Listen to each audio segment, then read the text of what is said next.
Some of the views expressed on the Mormon Channel are solely for the education and inspiration of our audience and may not represent the official position of the Church.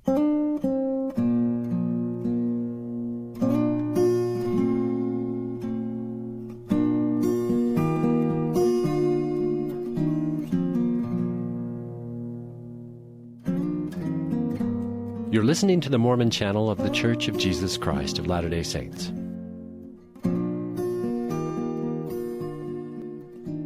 Welcome to Why I Believe. My name is Rick Starr.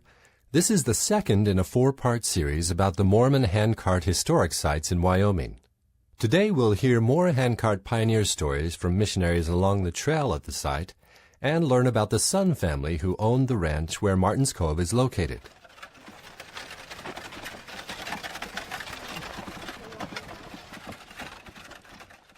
We're here at one of the stations at Martin's Cove, and we're here with the Tureks from Cedar City. Are you enjoying your mission so far? We are. We love it up here. We do. We absolutely love it. It's a wonderful place to be. There's a spirit about it that's here that you can't find anywhere on earth.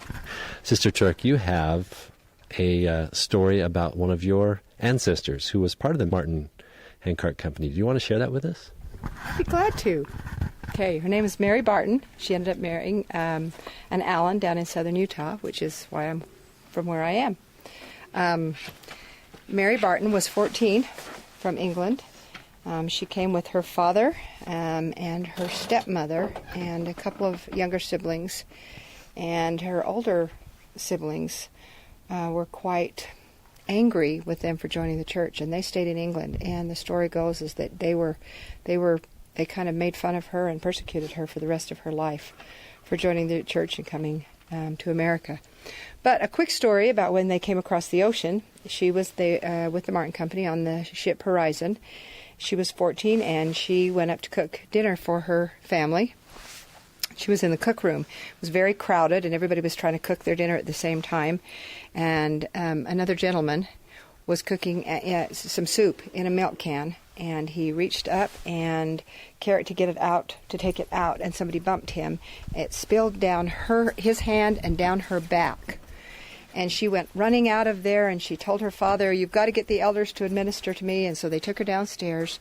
They administered to her, and she was instantly better. So they went to the other man that had spilled it on his hand, and they asked him if he wanted a blessing, and he said no. And in her writings, when she was later on, she said that it took him at least 2 to 3 weeks for him to heal.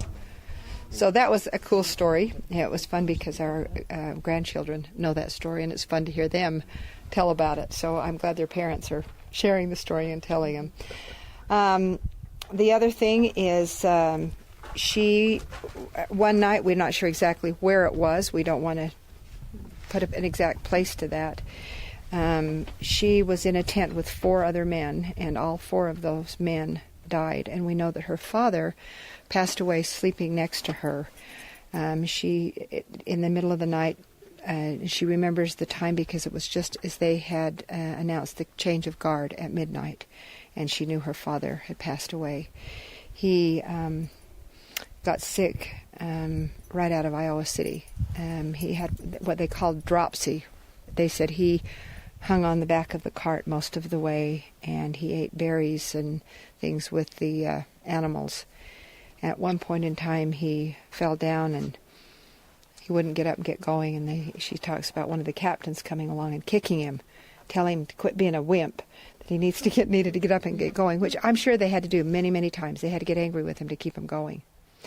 She also told a story about, and we don't know whether this was in the Cove or possibly at Red Buttes in Bessemer Bend, where they camped, and she said she said the handcarts blew away. She said the handcarts it was blowing so hard that it was obviously tipping the handcarts over. But she said that she went to sleep one night, and they were so cold and frozen. And the next morning, as they were coming around looking for the dead, saying, "This looks like another dead one." And apparently they came over, and one of the rescuers came over and touched her, got down and looked at her and touched her, was going to go pick her up, and she opened her eyes, and she talked about how it startled him, and he jumped back, and she woke up, I guess, at that time. But she couldn't get up. And it took her a few minutes to realize why in the world she could not get up.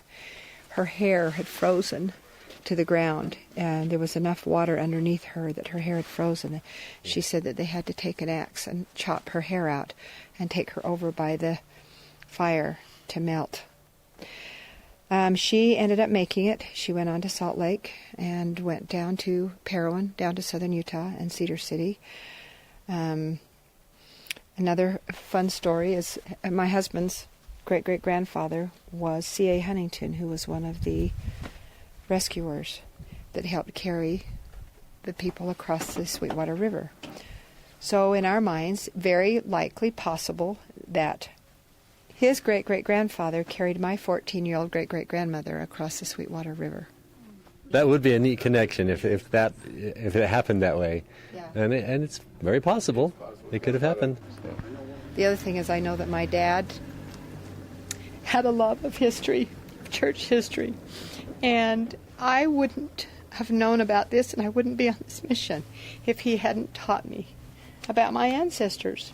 So when the kids come through and the treks come in, and as they learn these things, especially those that have ancestors, I say, now your job is to go home and teach your siblings, teach your cousins, and as you grow up, you teach your kids, because they need to know it. They need to have roots. That's also the exact same instruction that President Hinckley gave for all of us members of the church.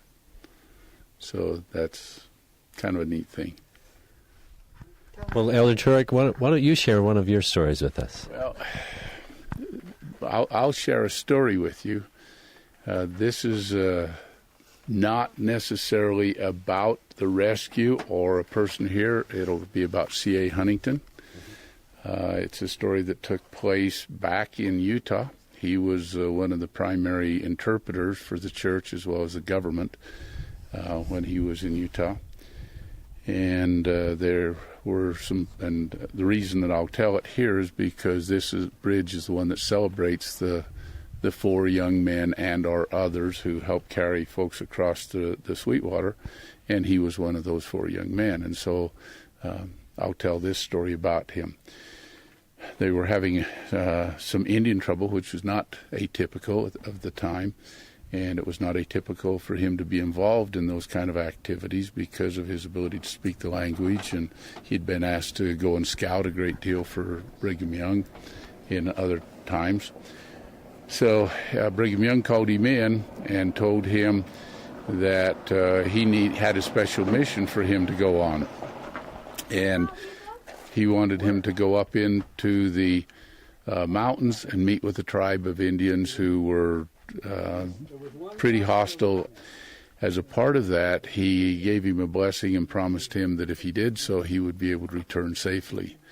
So he went up, went into the Indian village, met with them. They had been in war. There were a number of their people who had been killed in a little skirmish. They wanted to kill him, and they were standing around saying, "Let's kill him, let's kill him, let's kill him." One old Indian there kept saying, "No, let's not kill him." While he was still there, a rider came in and let them know that one of their favorite chiefs had just been killed as well in a skirmish. And the women started to scream, "Let's kill him, we want him dead." And it got pretty fierce, and finally this old gentleman stood up and he said, "Look, one of the things that we of Indians do is we have honor, and we honor people who are brave. The man came into our village all by himself to try to talk peace, and whether we want to hear or not, his bravery deserves him being allowed to leave here." And they allowed him to leave there, thus fulfilling Brigham Young's promise. Oh, that's wonderful. And this was your great-grandfather. His great. Oh, that's incredible. Yeah. That story actually is not a family tradition. We did not know about it until we researched it. It actually comes out of somebody else's journal. So that's how we found that one out. Wow, what a wonderful heritage you come from, both of you. Thank you. Many of us come from wonderful heritage. Our families just happen to be in the right or wrong place at the right or wrong time, so that there's recognition. But think of all the thousands that did the same thing that they did just did not happen to get written up because it wasn't some big famous event. But any person who crossed these plains, I don't care summer or winter, it was not easy. You had to be incredibly brave to leave your native land, sail the ocean, go to a country you knew nothing about, then go into a wilderness that was very primitive and very few people lived there and they knew nothing about, and try to settle it. All of them had to be brave. And that's tens of thousands of saints who did that. Yep. Wonderful. Thanks for sharing your story with us. Just a quick question before we move on the trail. What are your thoughts being out here and seeing the sacrifice that these saints made 160 years ago? What are your thoughts about the gospel and the strength of the gospel in their lives, and what it means to you in your life? Well, I guess the thing that I see that is kind of paramount in this whole thing for me is the notion that with the Martin Company and the Woolley Company, but since we're here at Martin's Cove, we'll talk about the Martin Company, something continued to drive them. It was easy to lie down when you have hypothermia. It's easy to lie down and let the weather finish the job for you. It's a fairly simple, easy death compared to continuing to try to go on when your feet are totally frozen, your toes are falling off. It's an easy way to get out of it. But they chose not to do that. Some might say, well, it's just the survival instinct. That's a possibility. But in my head, I choose to think that they left England for a specific reason, and that's to be an eternal family. And that could not happen if they laid down and let nature take its course. And the driving force was that desperate need, that power within them that the gospel would bring of being sealed for eternity that forced them forward. Wonderful. Sister Turk, you want to add anything to that? Even in their darkest hour, even when they were the most desperate, they didn't seem to turn on the gospel. They didn't seem to turn on Heavenly Father. They continued to thank Him. They continued to praise Him. And even in years later, as they thought back on it, and they wrote in their journals and they wrote their words, they continued to praise God. They went forward no matter what their circumstances were, no matter how difficult that was. Most of them went forward, had large families, and raised their children. And the posterity, to me, seems just phenomenal. And the proportion of those that remained strong in the gospel had to start from them, that they taught that to their children and required that. They wanted people to know that what they did for the gospel's sake, because they loved it. You know, recently we went and saw 17 Miracles as T.C. Christensen's film, and we know that you saw it here at Martin's Cove. When we saw it, and he probably did this here too, he had everybody stand up who had been descendant of somebody in a handcart company, even from the Martin or Woolley handcart companies. And a good, I would say 30 or 40% of the room stood up. And he said he doesn't know why they had to go through the trouble that they did and the struggles. But he does know this, that there were many, many strong saints that came from them. And so just like you said, Sister Turk, a great heritage and a great strength from their dedication that continues. Thanks for your service, and thanks for sharing these stories and sharing them with so many people who come through here. Thank you. Thank you for coming. And come again. We'd love to have you come. We love Martin's Cove. You're listening to Why I Believe on the Mormon channel of The Church of Jesus Christ of Latter-day Saints. Join us now as we continue our visit at Martin's Cove, part of the Mormon Handcart Historic Sites of Wyoming.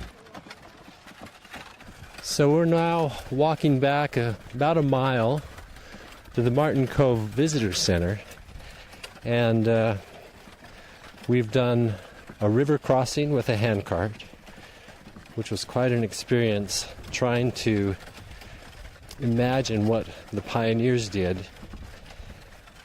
to cross that river, and to imagine the wind chill factor and the winter and the ice flow going down the river, and just the broken hearts and the broken spirits that were stopped by the river. They just didn't think they could go on.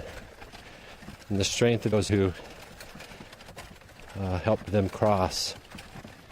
So now I just want to hear a few thoughts from my family about some of their thoughts and feelings as we've been experiencing the Martin Cove experience. Teresa, my wife, what were your thoughts as we've been going through all this area?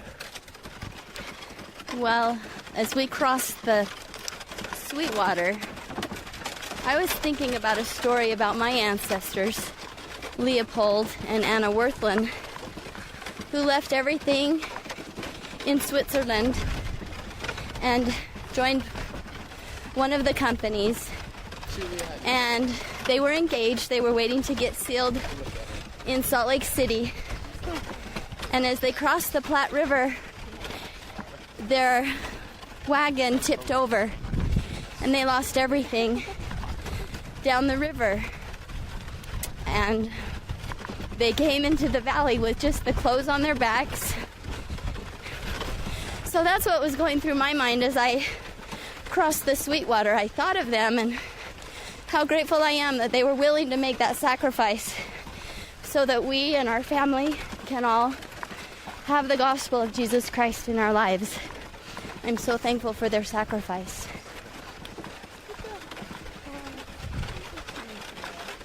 Tiffany, you had an interesting experience as we were crossing the river. Your two brothers pulled you, and you were in the handcart. And you were asked to imagine what it would feel like being one of those who was so sick and tired that you couldn't get out of the handcart to help them. And yet you knew that what they were doing was possibly killing them. What were your thoughts about that? It really was just a very different experience. When they asked me to get in the handcart, I was like, what?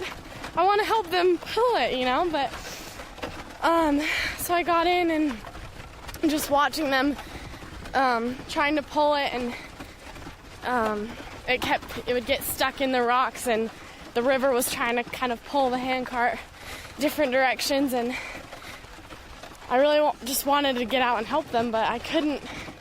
And I was just thinking about, you know, in real life, those men that helped them cross the rivers were risking their own lives to carry everyone across, and I don't know, it was just really, like, amazing.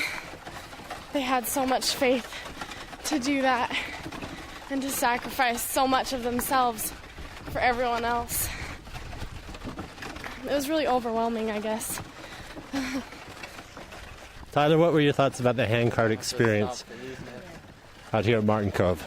Well, just when Daniel and me were pulling Tiffany across the river, just kind of thinking while I was doing that about, because we were struggling a little bit, even with a little bit of current and with the mud. The tires were kind of sinking in the mud, or the wheels, and we had to push really hard to make it through, and we were struggling a little bit, and I was thinking how it would be if my feet were freezing, you know.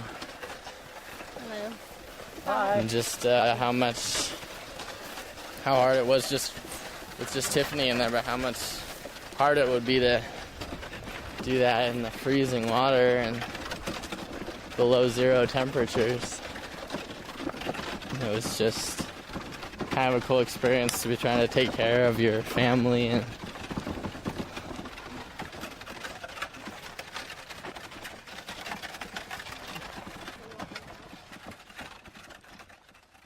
the main reason that the saints from England and from Scotland and Denmark wanted to come to the West was because they wanted to follow Brigham Young's counsel to come to Zion.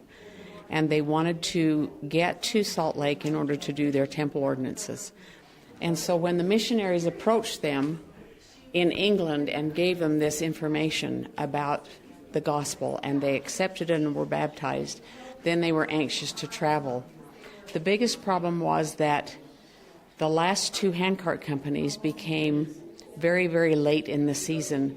When people joined the church, they were driven out of their homes, they lost their jobs, and so the reason from that point they needed to come to America because they had no other resources. The problem is that when they got ready to leave, the ships in England were not ready for them, so that delayed them 3 weeks. When they got to the United States and got to Iowa City, then the wagons and the tents were not ready, and so it delayed them. When they reached Independence Rock, they should have been there by the 4th of July in order to ensure that they reached the valley without bad weather. The pioneers for the Martin Company were at Casper, Wyoming area, or Bessemer Bend, on the 19th of October. And so they were that far behind schedule. And then when they finally did get their handcarts, they were given only 17 pounds. We have a box here that shows what 17 pounds looks like. If all you could take with you for the entire trek was a change of clothes and a dish to eat off from, and maybe a book or two, perhaps a blanket or something, but there wasn't very much, because by the time you got 5 people or a family assigned to a handcart, there wasn't enough room simply to be able to take very much stuff. Plus, they needed to pile bags of flour on top of those clothes in order for people to help carry the food. And then we have a handcart that gives you a replica of what a handcart looks like. And we noticed that the handcart wheels are wrapped with rawhide because the people couldn't afford metal in order to wrap their wheels to protect them. As the saints went along, they eventually got to the point where their hunger was so great that they took the rawhide from the wheels and boiled it in order to make broth. And there were times when they would cut the tongues out of their leather shoes and boil them to make broth so that they had food to eat. What motivated the church to instigate the handcart program? Well, there were so many poor people in the European area that wanted to emigrate because they were called to emigrate. They tried the Perpetual Immigration Fund. That went broke because they had poor crops, they couldn't refund what they'd had, and it just went broke. So then Brigham Young says, we'll institute this program, and he designed the handcarts. You can always tell a Brigham Young designed handcart because it only has 10 spokes. And that one has 12, I believe. Why would there be a difference? Well, the difference is, of course, you have less strength with 10, but you also have less weight. So the Perpetual Immigration Fund didn't work. The handcarts only cost about $10, $15 to build. If you had a wagon, it was about $300 or $400. So you can see the obvious. The saints in Europe really embraced the program because they could immigrate and still afford it. Do you know how many people immigrated using handcarts? There were altogether 10 handcart companies. 5 of them were in 1856, and then the next year the other 5. The first 3 were very good successes because they started out on time. Number 4 and number 5 are the 2 we're talking about. That would be the Willie and the Martin handcart companies. They got a very late start, and that was the biggest problem. People didn't even know they were coming. And as soon as Brigham Young found out they were coming, he launched quite a rescue effort to get them back into Salt Lake safely. But the problem he had with the Martin Handcart Company, when they got to Florence, they weren't expected. They had no provisions available. Handcarts weren't built for them. So they ended up building their own handcarts and making their own tents. The handcarts they built were built out of green wood. They didn't last very long. So they took whatever they could to try to get going, and they were determined to heed the call and go to Zion. Many of these handcarts were just left to rot right here on this ranch, because as soon as they left Martin's Cove, they didn't need them anymore. They left them here.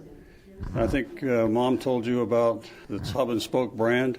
For the Sun family. Yeah, the reason why it was hub and spoke is because so many of these were found on the ranch.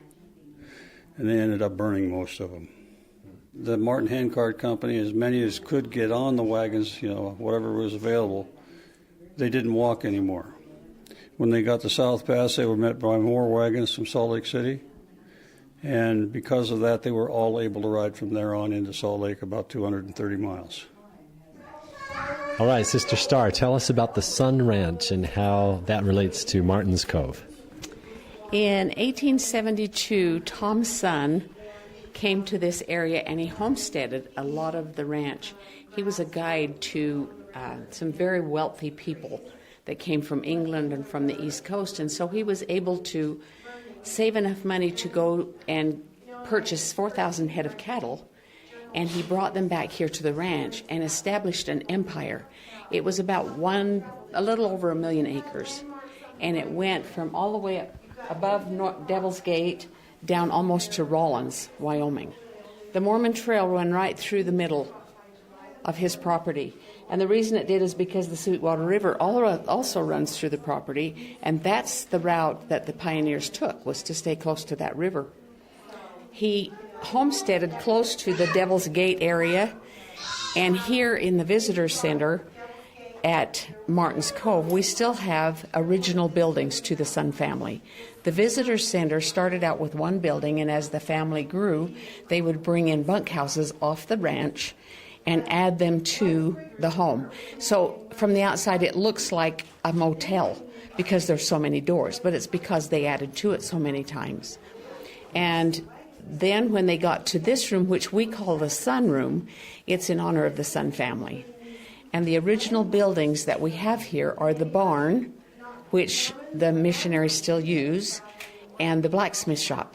That's another original building. And so Tom Sun then left his ranch to his family, and Tom Sun Jr. and his wife Nellie took over this property, and this room was the last room that was added on, and it has the fireplace. Nellie's son was a rock collector, and she collected rocks from off the property. There are grinding stones from the Indians, there's petrified wood, and it's rumored that she sat right in this room and instructed the people how to build her fireplace. The original brand for the Sun Ranch was 3 dots, but because they found so many broken hubs and wheels on the property from the handcart pioneers, they changed their brand to the hub and spoke. And that's what this room represents, some of the memorabilia from the Sun family. You've been listening to Episode 2 of a series on the Mormon Handcart Historic Sites of Wyoming. Please join us for Episode 3 of this 4-part series to hear from Elder and Sister Fenn, directors of these sites. They'll share their connection to the handcart pioneers and how up to 70 missionary couples work to keep this facility open year-round. You can download and listen to this and other episodes of Why I Believe by visiting mormonchannel.org/programs. Scroll down and select Why I Believe. Thanks for listening.